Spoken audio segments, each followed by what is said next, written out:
Hola, everyone. It's Bible study time. We're going to get through this. We are, if I was a quitter,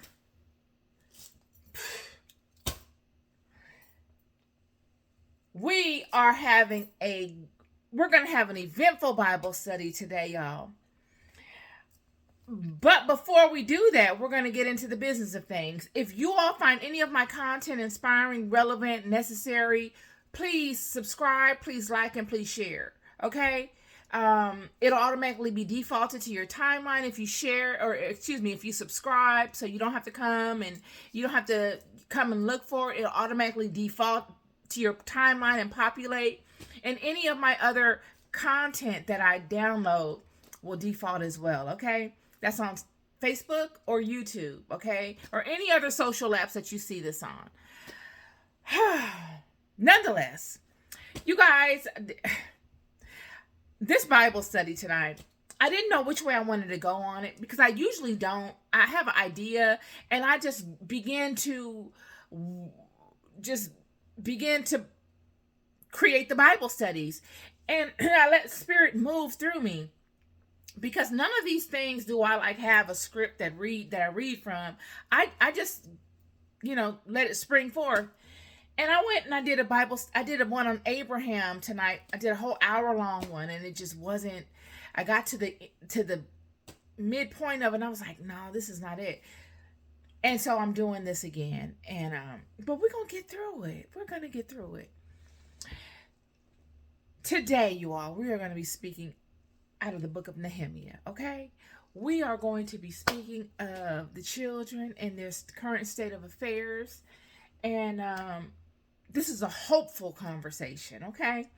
This is a hopeful conversation. So today we are out of the book of Nehemiah. We're going to speak from chapter 1. We're going to read from verse 1 to verse 7, okay? And then we're going to go through the book, but that's what we're going to lead with. So let's invoke the Spirit of God in assisting me in the interpretation of His Word and the deliverance of His Word. Heavenly Father, I come before you. I'm looking for you. I'm looking for you, and I need your direction. I ask that you speak through me. Use me as your vessel, Father. Come and work through me. Help me to read the words within this book and to interpret it in accordance to your will and your truth to the children. Let this not be about me. This is you. I ask that you use me as a vessel to deliver your truth in honesty and integrity to the children today. Protect this space. In love, I come before you, giving you thanks and honor. In God's name I pray, amen. All right, y'all. All right. So, we are out of the book of Nehemiah. Let's get going. I'll explain as I go. Chapter 1. The words of Nehemiah, the son of Hakaliah. And it came to pass in the month of Chislev, in the 20th year, as I was in Shushan the palace, that Hanani, one of my brethren, came, he and certain men of Judah. And I asked them concerning the Jews that had escaped, which were left of the captivity, and concerning Jerusalem. And they said unto me, the remnant that are left of the captivity there in the province are in great affliction and reproach. The wall of Jerusalem also is broken down, and the gates thereof are burned with fire. And it came to pass, when I heard these words, that I sat down and wept and mourned certain days, and fasted and prayed before the God of heaven. And I said, beseech thee, O Lord God of heaven, the great and terrible God, that keepeth covenant and mercy for them that love him and observe his commandments. Let thine ear now be attentive and thine eyes open, that thou mayest hear the prayer of thy servant, which I pray before thee now day and night for the children of Israel, thy servants, and confess the sins of the children of Israel, which we have sinned against thee. Both I and my father's house have sinned. We have dealt very corruptly against thee, and have not kept the commandments, nor the statutes, nor the judgments, which thou commandest thy servant Moses. Okay. So this is, you guys, we are, the children, as we left off in Chronicles, have been sold into slavery into Babylon by Nebuchadnezzar, okay? They've been taken into slavery because they transgressed. They gave God no other alternative. They don't take the covenant seriously. They act like they cannot conduct themselves amongst the world. They're not strong enough within themselves as a nation or individually to conduct themselves properly to honor the promise that they made to God. They want all the benefits of the promise from God. They want God to honor all of God's promises that he's bestowed upon them. But they don't want to do their part. And God has had enough. And God said, look, I'm going to honor my promises. I made my promise. My promises are good. And my promises can come as curses. So if you want to take advantage of the good promises, you're going to have to take advantage of the bad promises as well. And that's what's currently happening amongst them. They're in bondage. They're broken and scattered.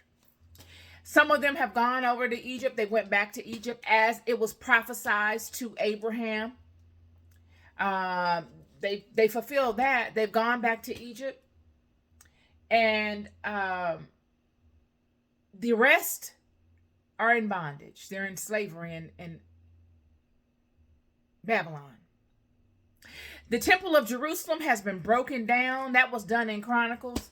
That's been broken down, burned. All that Solomon did by way of David, broken down, done. All the treasures, all of the great symbols, all the greatness of it has been broken down and taken to Babylon. And the rest of it has been burned. Israel is bankrupt. They don't have any of the spoils that they had before. They do have the law of Moses. That is what Hezekiah found and that put into place. And thank God for Hezekiah, because they have something to spring forth from.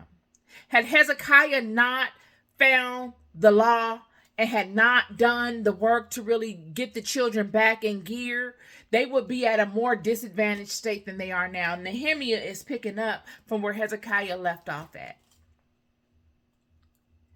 And this is basically him expressing what's going on. And when he's saying, when he heard, it says, and it came to pass on verse 4, when I heard these words, that I sat down and wept and mourned certain days and fasted and prayed before God, for the God of heaven. He's praying for his culture, his people. It's a sad thing. He knows that they are in a distressed state. They are broken. Yet there's so much love amongst them. The love is there. They're lost. They're just lost. They're like children wandering around that know that they're related. They have that bond, but they're broken. So Nehemiah gathers, first of all, what he does is he beseeches God. He calls upon God, and he's lamenting, and he's mourning, and he's calling on God and saying, I know where we have erred. I understand what is going on here. But I ask that you please shine your light upon us once again. I know that you're tired of hearing this from us. I know you are tired of us transgressing, and we are too. Even if we don't even know we're transgressing, we know we're out of alignment. We're tired of it too. We're searching around in the darkness looking for you. And if you reach out your hand to us again, we will reach back. So thank God for Hezekiah, because Hezekiah was the torch. If it wasn't for Hezekiah finding this law and doing what he can to reinstate the order amongst the children and to realign them in what way he could to the covenant, they wouldn't even have what they have to work with. At least they have a starting point. And all the nations are looking at them. It says here, chapter 2, and it came to pass in the month of Nisan in the 20th year of Artaxerxes, the king, that wine was before him, and I took up the wine and gave it unto the king. Now I had not been before time sad in his presence. Wherefore the king said unto me, why is thy conscience sad, seeing that thou art not sick? Is nothing else but sorrow of heart? Then I was very sore. So what Nehemiah is saying, so I'm skipping this point. This is very important. So the children have fallen so low that they can't even help themselves. They're not in a place of power. They are in bondage, and they are not in a place of really making decisions for themselves, executive decisions for themselves, not even their own bodies. They can't even make personal decisions. They are overcome completely. And so Nehemiah is in a place of, he's a cupbearer for a king. And he's telling the king that he's distressed about his people. And because this king has love for the remnant of Israel, see, all the nations know the history. They haven't been so far gone that the nations have forgotten the history. All the nations know the history. The renowned history of what this mighty God has done for these people. Because what the God of Israel did for the children was unheard of. The hand of God that was mighty amongst these people made all the nations bow down. And so it went down into the annals of history. So everybody knows. It's not like nowadays. It's not like now, friend, where it's been a long time since really the hand of God has been openly over the children. It wasn't like that then. So there was a strong remnant. The book starts with that.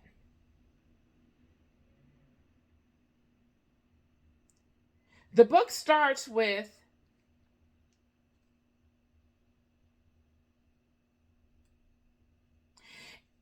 verse 3. And they said unto me, the remnant that are left of the captivity there in the province are in great affliction and reproach. The wall of Jerusalem also was broken down, and the gates thereof are burned with fire. This great place. You got to know what this place was, friend. I'm telling you, the only thing that I can really equate it to on this level of majesty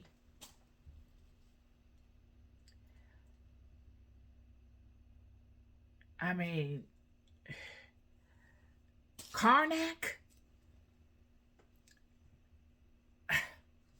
something of that nature. I'm talking about majestic, huge stone monuments.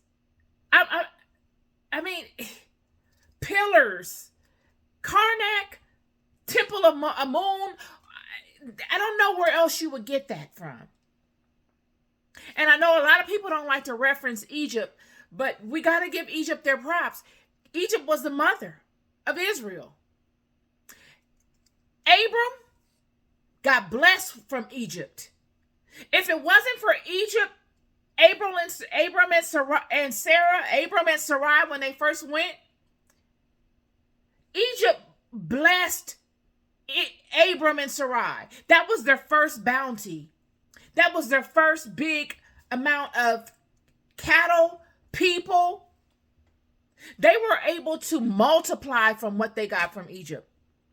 They got silver, they got gold, they got oxen, asses, he asses, she asses, maid servants, male servants.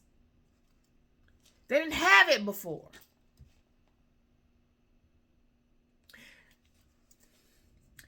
Egypt was sort of like what you got from, I mean, it was more the queen of Sheba blessed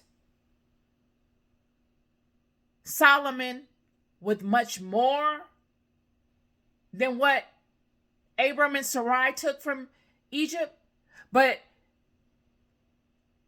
these people are multipliers.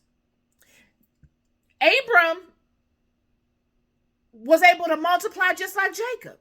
Head count. So he got oxen and asses and sheep and servants and all, and gold and silver.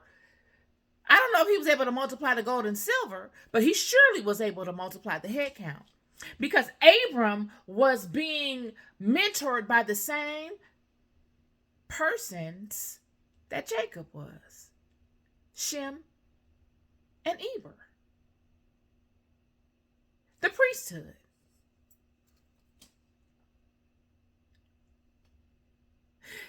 Nonetheless, let's stick to this. The children are now in a totally different state than anything that Abram had experienced or Jacob. They are in a downtrodden state. They are bound. They are bound up. They are in a slavery state. And Nehemiah has come, and he's gone upon his king. And he's saying he's a cupbearer, and he's saddened, and the king has love for him, and he says, well, what can I do to help you? And he said he wants to go and he wants to rebuild the temple of Jerusalem. And the king provides him with the wood and the resources to do it. So he goes and he rebuilds the temple of Jerusalem. Now, you would ask yourself, why would these people be so forthcoming to help Israel?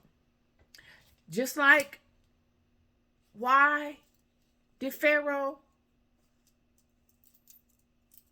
allow Jacob to bless him? Why did the Pharaoh hundreds of years later not want the children to leave? It's the same reason. Why did Nebuchadnezzar make it his business to come to Hezekiah and have his people inquire about what was in the temple?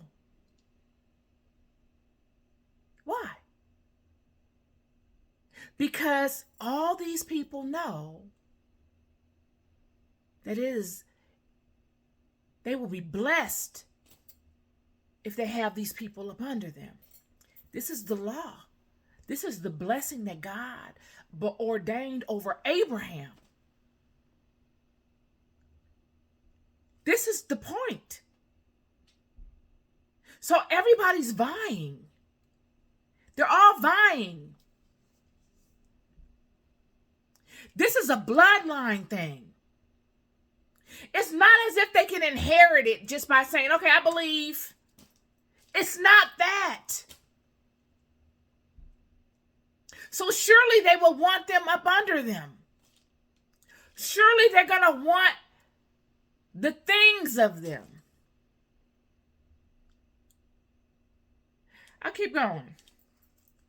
So Nehemiah goes and he gathers amongst his brethren, and he comes to a agreement that they're going to begin to rebuild the temple.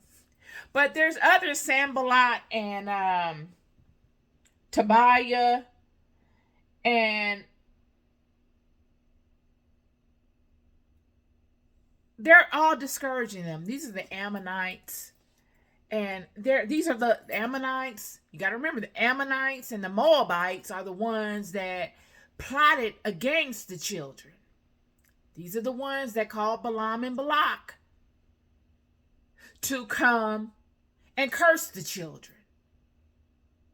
These are the same ones that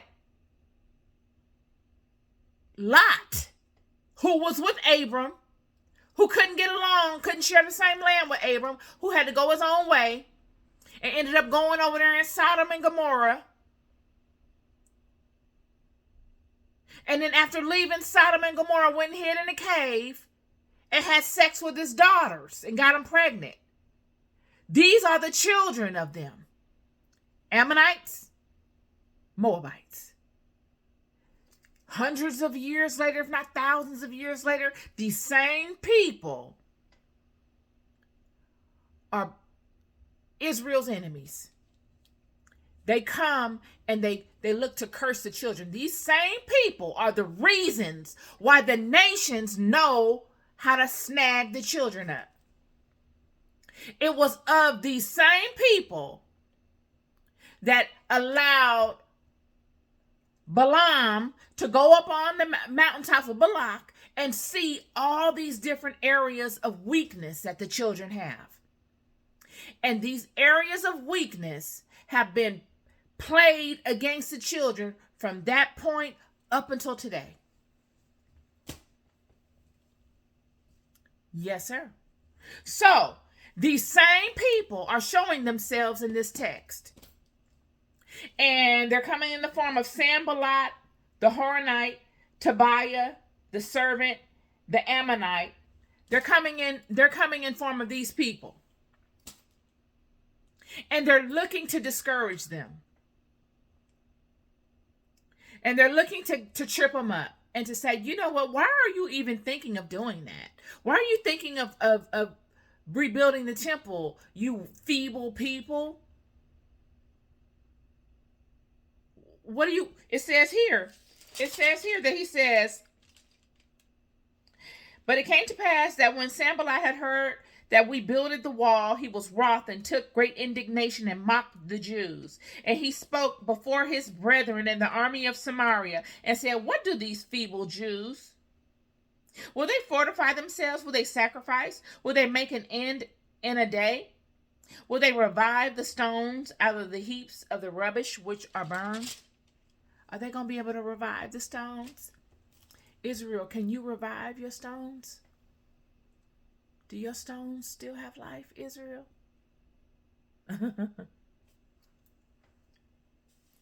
So the children are kind of like in a state where Gideon was in. Remember where Gideon was in the wine press threshing wheat? And he couldn't even openly make money. He couldn't even openly show that he was making money, whether by way of his own brethren being jealous or by way of any other individual looking upon him and him not feeling that they'll come and try to take his profit because Israel is so downtrodden. It is the same way here with Nehemiah. He's communicating to you that all of the nations, nobody respects them. They are the bottom of the barrel. They are the least. There's nobody beneath them. They are the least on the totem pole.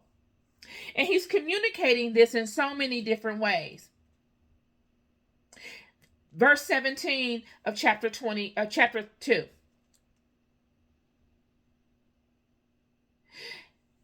Then said I unto them, ye see the distress that we are in, how Jerusalem lieth waste, and the gates thereof are burned with fire. Come, and let us build up the wall of Jerusalem, that we be no more a reproach. Verse 18. Then I told them of the good hand of my God, which was good upon me, and also the king's words that he had spoken unto me. And they said, let us rise up and build. So they strengthened their hands for this good work. He's motivating his people. Man. It's humbling. It really is humbling. At what point do they have to get to that? Where they'll actually listen.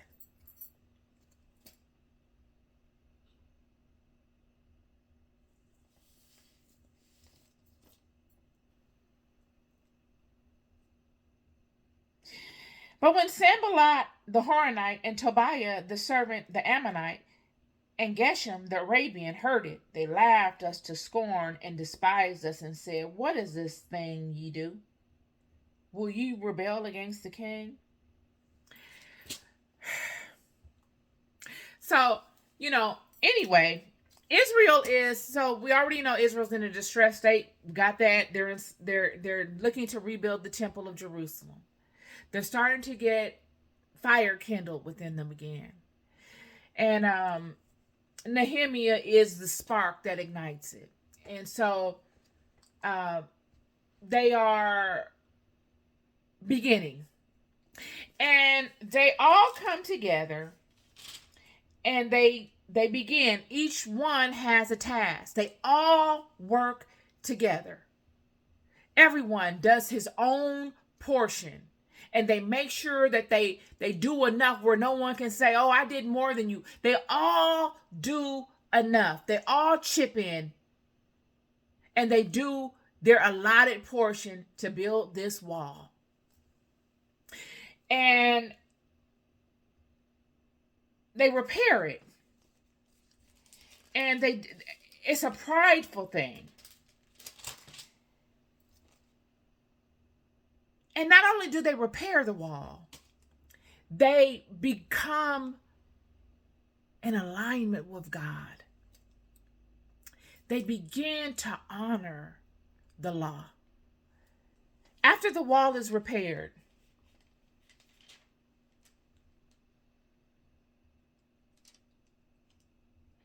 and after the wall is repaired, they begin to read the law.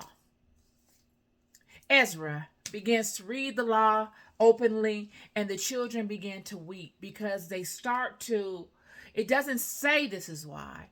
I'm only assuming that they're weeping because they know how far out of alignment they have been living.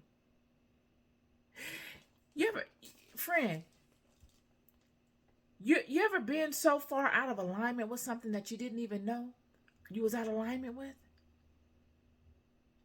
They didn't know what they were doing was wrong.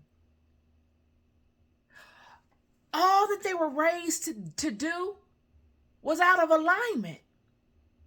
But they thought that they had the right idea. They thought that they were within range, but they were not. So all that time is what they're mourning. They're mourning all of that time. They're mourning all of what they taught their children. And that time that their children spent learning what was not in alignment. The mourn is more of a purge. It's a purge to say, I forgive myself. Father, forgive me. And in doing so, I forgive myself.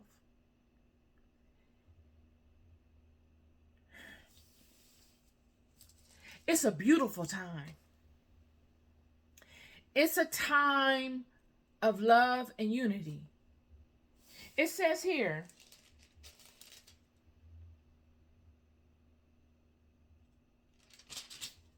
it also speaks to the children aligning themselves and breaking up the different lots and things of that nature. And it says, and Ezra blessed the Lord, the great God, and all the people answered, Amen, amen, with lifting up their hands, and they bowed their heads and worshiped the Lord with their faces to the ground.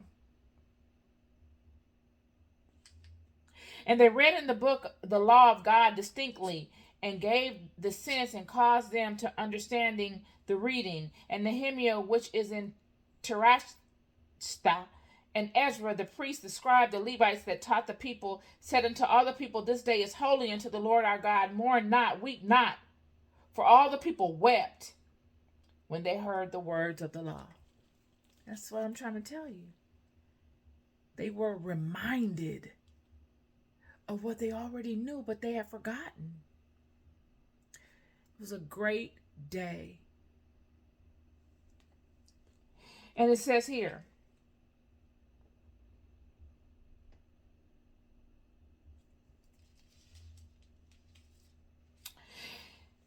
verse 15 of chapter 8, and they should publish and proclaim in all their cities and in Jerusalem, saying, go forth into the mount and fetch olive branches and pine branches and myrtle branches and palm branches and branches of thick trees to make booths, as it is written. So the people went forth and brought them and made themselves booths, every one upon the roof of his house, and in their courts, and in the courts of the house of God, and in the street of the water gate, and in the street of the gate of Ephraim.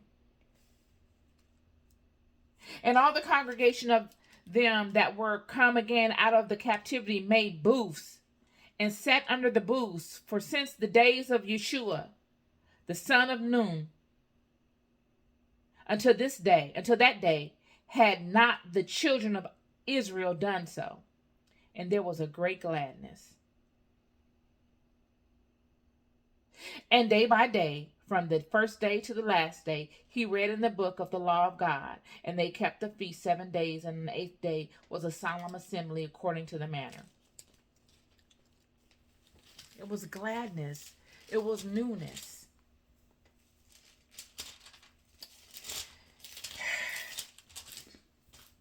So they rebuilt the wall. They reestablished the covenant, friend. So the covenant of Moses, they had already transgressed. Many generations had transgressed it. They found the law of Moses during Hezekiah's reign. They get sold into slavery because they can't keep themselves together in alignment with this law. So at this point, Nehemiah gathers them together and they say, we gotta get this right. We don't have a choice. Who else are we going to go to? If we don't honor the God of Israel, who are we going to honor? I want somebody to help me understand that. Because I don't think we get that. If we don't honor the God of Israel, I want somebody to tell me what we're going to do. This is what Nehemiah is saying. This is what somebody needs to say nowadays. What are we going to do? We have tried everything from these children leaving Egypt all the way wandering in the wilderness, 40 years, suffering, being punished. We want all the benefits, but we don't want to do what it takes to get the benefits. We want to hold God to all of God's promises, the good ones. We want to hold God to all of God's good promises. But we don't want to hold God to the bad ones. And this is all of us. None of us are exempt. I don't care who you are. None of us are exempt of this. Not near one of us. I don't care who you are. There has been something on your resume in life, including now or in your past, where you have fallen short of this and you over here pointing fingers at people. This is the $1 million question. Who are you going to give your attention to? Because it doesn't look like it's a lot of options out here. Not sustainable ones.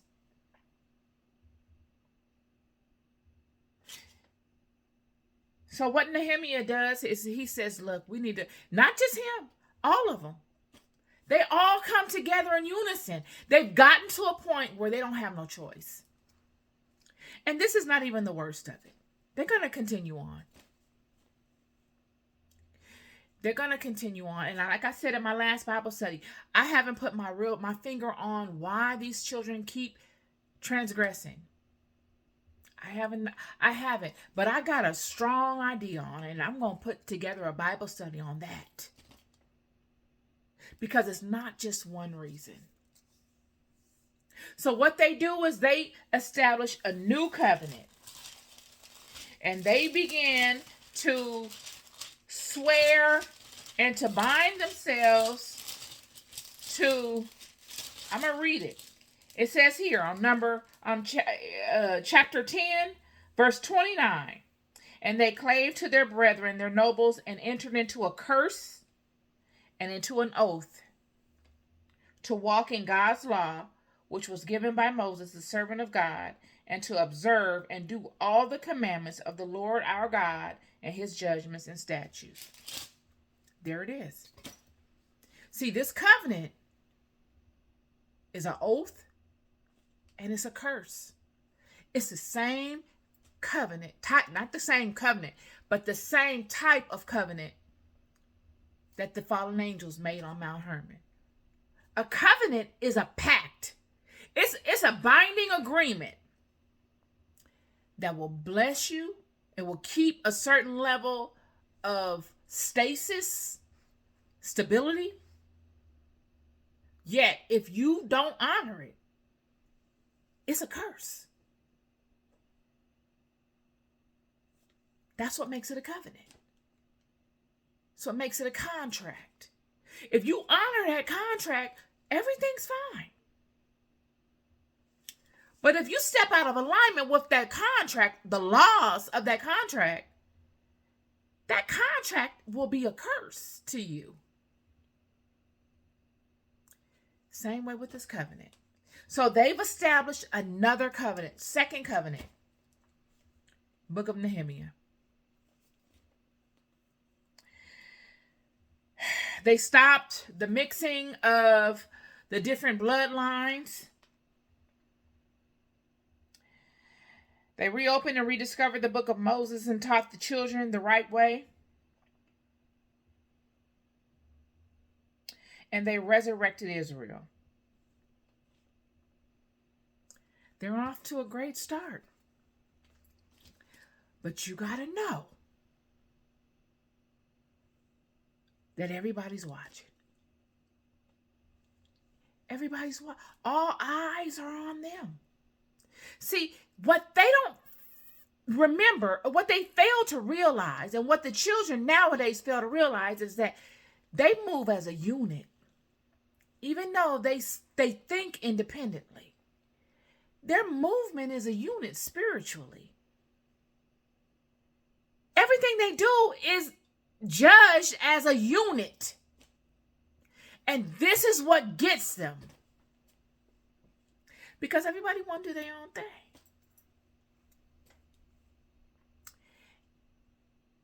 That's just how it is. They're the only nation that gets amongst the nations and wants to be like everybody else.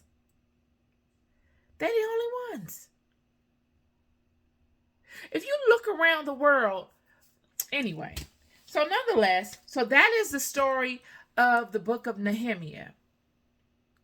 They are beginning again. They are on a new, taking on a new leaf, these children. They have established a new covenant. They bound themselves to a new contract with this God of Israel. And they are looking to try their hand at it again. Amongst all those that are vying for their attention. All those that are looking to distract them for whatever reason, whether intentionally or unintentionally. It's the same way today. It's the same way. When you look at these children and you look at the walks that they've had throughout all of their many journeys, it has been their ability to not stay focused on their law. They have not been able to stay focused. It has been as if with each second generation, something comes upon them that turns them. It seems like it's always the second or third generation that it happens with these children. But they constantly are getting turned. And you would think that they would understand that.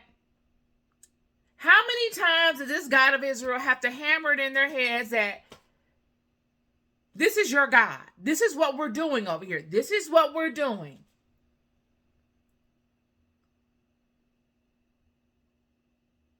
Why is it so difficult for you? Why must you always default to all of this other stuff? Why?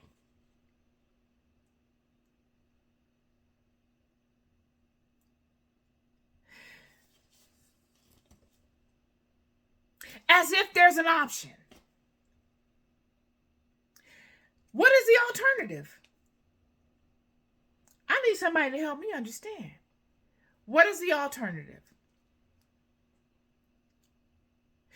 Because every time you look for an alternative, you end up in a terrible state. Every time you look for an alternative, you end up in a terrible state. None of your alternatives have worked for you. None. You can go down the laundry list of gods that Israel has looked to worship outside of the God of Israel. And you will see time after time that Israel ends up in a terrible state. None of these other gods have lifted Israel out of anything. I'd like somebody to show me when. Please, somebody. How? It gets to a point where you have to look at it for what it is. And I think God appreciates that.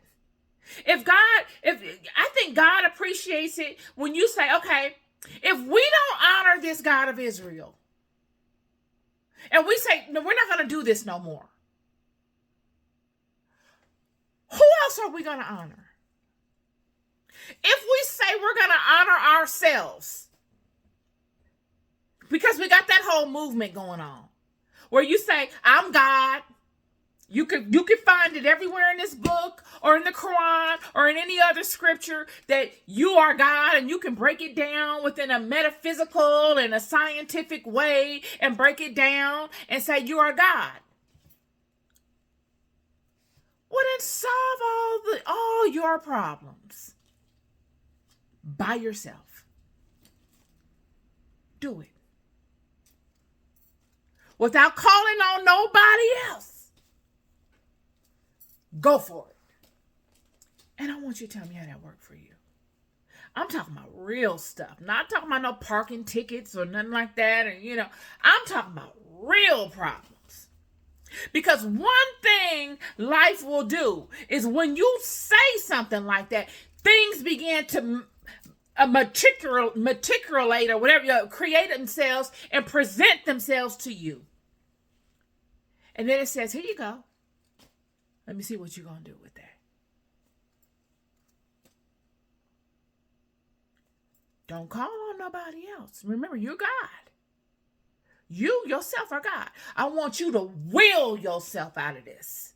Just you. Nobody else.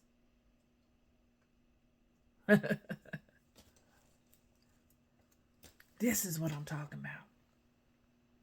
And this is what I searched around, looking around and seeing. This is the same thing Abram did before he became Abraham. How do I justify that? Book of Jasher, chapter 9. And Terah with all his household were then the first of those that served gods of wood and stone. And Terah had 12 gods of large size made of wood and stone after the 12 months of the year, and he served each one monthly. And every month Terah would bring his meat offering and drink offering to his gods. Thus Terah did all the days, and the whole generation was wicked in the sight of the Lord. Now you got to know who is Terah. Terah is Abram's father. These are all people of Sumer. Mesopotamia, Sumer. I can go all day.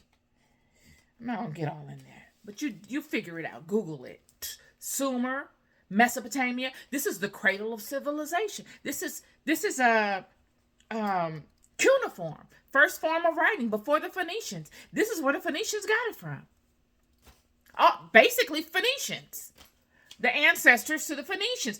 All of this. Nonetheless, let's go. It says here, verse 12, and the Lord gave Abram an understanding heart, and he knew all the works of that generation were vain, and that all their gods were vain and were of no avail. And Abram saw the sun shining on the earth, and Abram said unto himself, surely now this sun that shines on the earth is God, and I will serve him. And Abram served the sun in that day, and he prayed to him. And when evening came, the sun set as usual, and Abram said to himself, surely this cannot be God. And Abram still continued to speak within himself, who is he who made the heavens and the earth? Who created on earth? Where is he? And the night darkened over him, and he lifted up his eyes toward the west, north, south, and east, and he saw the sun and vanished. He saw the sun had vanished from the earth, and the day became dark, and Abram saw the stars and the moon before him, and he said, surely this is the God who created the whole earth as well as man, and behold, these servants of his are gods around him. And Abram served the moon and prayed to it all that night. And in the morning when it was light, the sun shone on the earth as usual. Abram saw all these things, and the Lord God had made on earth. And Abram said to himself, surely these are not gods that made the earth and all mankind, but these are the servants of God. And Abram remained in the house of Noah, and there knew the Lord and his ways, and he served the Lord all his days of his life. And all that generation forgot the Lord and served other gods of wood and stone, and rebelled in their ways. My nose is running.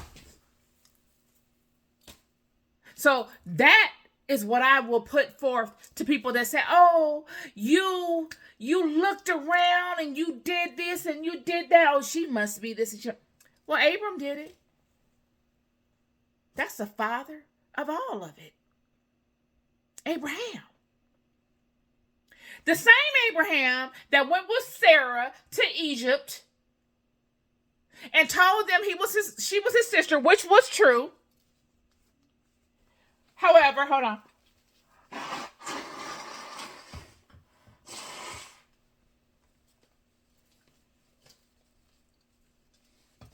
Sorry. However, which was true, and hold on. And they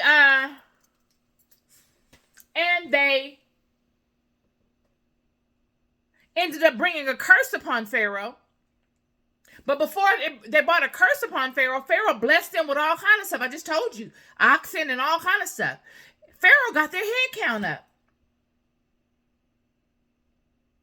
Now, I'm not saying that was premeditated by Abram to do that. Maybe he was scared that they were going to kill him because they wanted Sarah. But look at how God worked that in their favor. See, all this stuff that we think God does perfectly, God don't do perfectly like that, friend. God gets stuff done. You want it to be like on TV. That's you. But in real life, it don't be like that. The same Abram that did this same exact thing again, after him and Sarah had Isaac, they went up into the Philistine under Ahimelech and did the same thing. So much so that it was a rumor. The people told Ahimelech that Abraham had did the same thing years ago in Egypt. And what did Ahimelech do? He sent them away with more spoil than the Egyptians did. That's the Philistines. So all these people know the history of Israel. They know the hand of this God of Israel. The only people that don't know the might of their God is the children of Israel. Especially nowadays, because the children of Israel haven't seen God move in a long time. The children of Israel nowadays have not seen the God of Israel move in thousands of years. They haven't seen it. And that is the problem. They are really lost nowadays. They wandering around, boy. They don't even know. They don't even.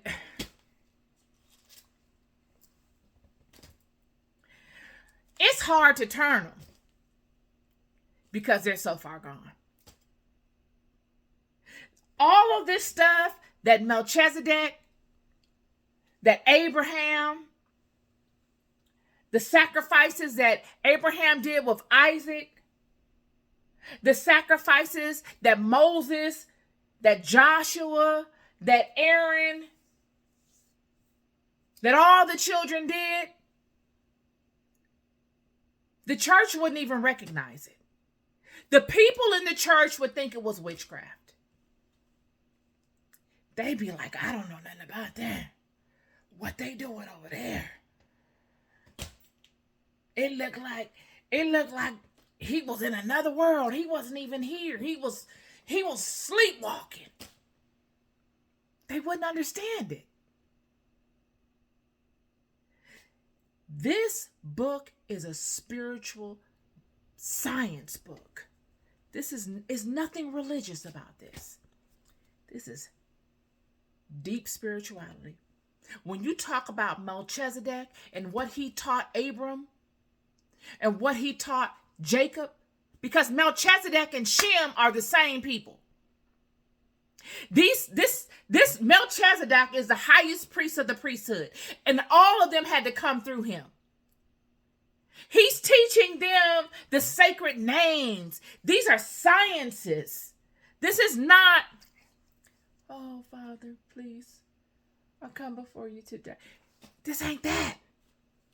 I mean, it is, but it's not. And this is what they're getting back to. This is what the children are getting back to in Nehemiah. They're rebuilding. They're repositioning. They've redone the covenant. And they said, okay, we see now. If they didn't think that covenant was worthy, they wouldn't have redone it.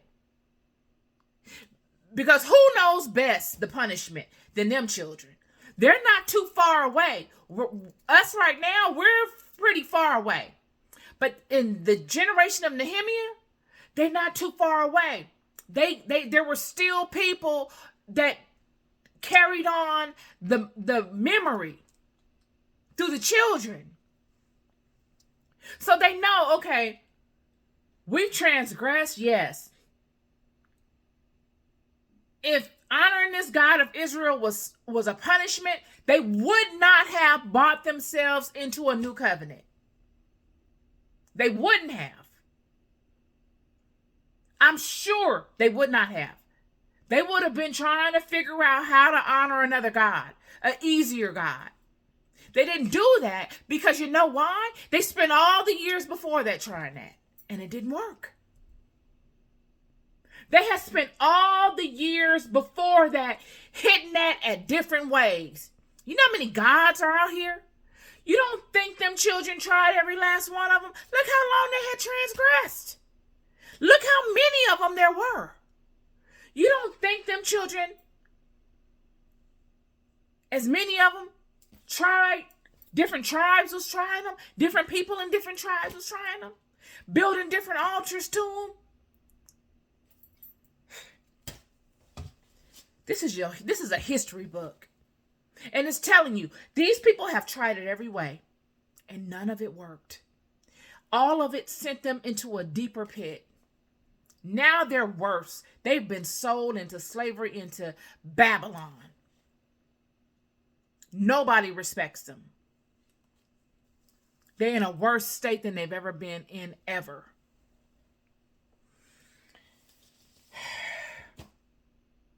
But they found it worthy to renew the covenant. They found it worthy to rebuild the wall of Jerusalem. Because you know why? They know the power of the God that is within them, and they know the power of the God that covers the entire nation of them.